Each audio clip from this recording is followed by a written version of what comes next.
क्या आप जानते हैं कि प्रभासक क्षेत्र में गुजरात प्रांत के काठियावाड़ क्षेत्र में भगवान शिव श्री सोमनाथ ज्योतिर्लिंग के रूप में कैसे प्रकट हुए?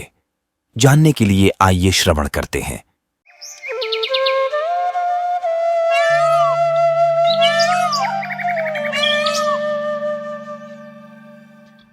राधे राधे। श्री सोमनाथ ज्योतिर्लिंग सोमनाथ नामक विश्व प्रसिद्ध मंदिर में स्थापित है। यह मंदिर गुजरात प्रांत के काठियावाड़ क्षेत्र में समुद्र के किनारे स्थित है। पहले यह क्षेत्र प्रभासक क्षेत्र के नाम से जाना जाता था।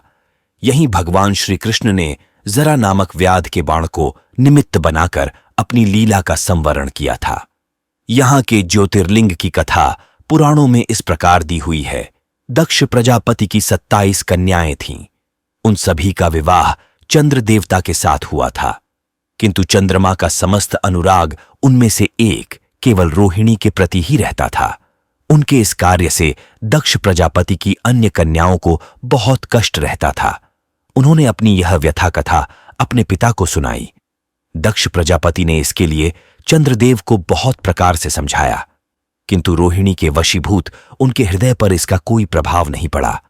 अंततः दक्ष ने क्रुद्ध होकर उन्हें क्षयी हो जाने का शाप दे दिया। इस शाप के कारण चंद्रदेव तत्काल क्षयग्रस्त हो गए।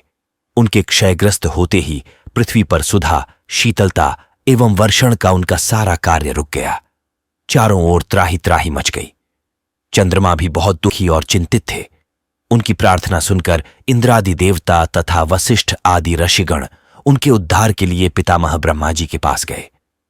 सारी बातों को सुनकर ब्रह्मा जी ने कहा, चंद्रमा अपने शाप विमोचन के लिए अन्य देवों के साथ पवित्र प्रभासक क्षेत्र में जाकर मृत्युंजय भगवान की आराधना करें।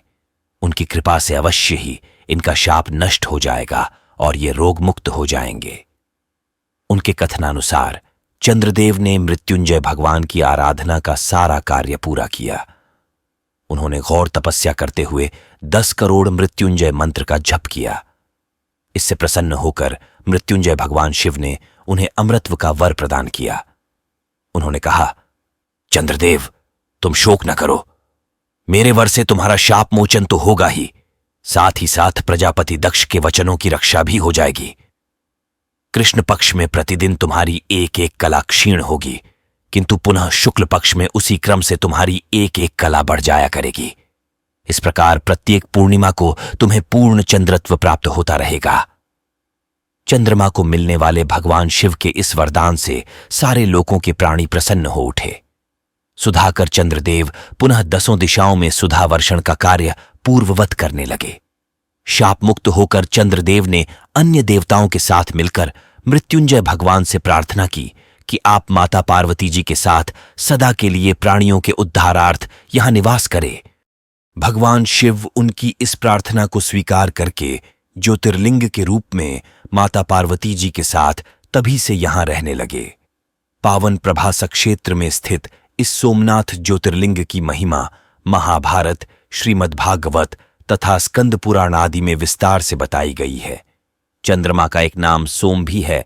उन्होंने भगवान शिव को ही अपना नाथ स्वामी मानकर यहां तपस्या की थी, अतः इस ज्योतिर्लिंग को सोमनाथ कहा जाता है। इसके दर्शन, पूजन, आराधन से भक्तों के जन्म जन्मांतर के सारे पातक और दुष्कृत्य विनष्ट हो जाते हैं। वे भगवान शिव और माता पार्वती की अक्षय कृपा का पात्र बन जाते हैं। मोक्ष का मार्ग उनके लिए सहज ही सुलभ हो जाता है। उनके लौकिक पारलौकिक सारे कृत्य स्वयमेव अनायास ही सफल हो जाते हैं। ऐसे और भक्तों के चरित्र श्रवण करने के लिए इस चैनल को सब्सक्राइब जरूर करें। वीडियो अच्छा लगा तो इसे अवश्य शेयर कीजिए एवं भक्तों के प्रचार में सहयोग दीजिए। राधे राधे।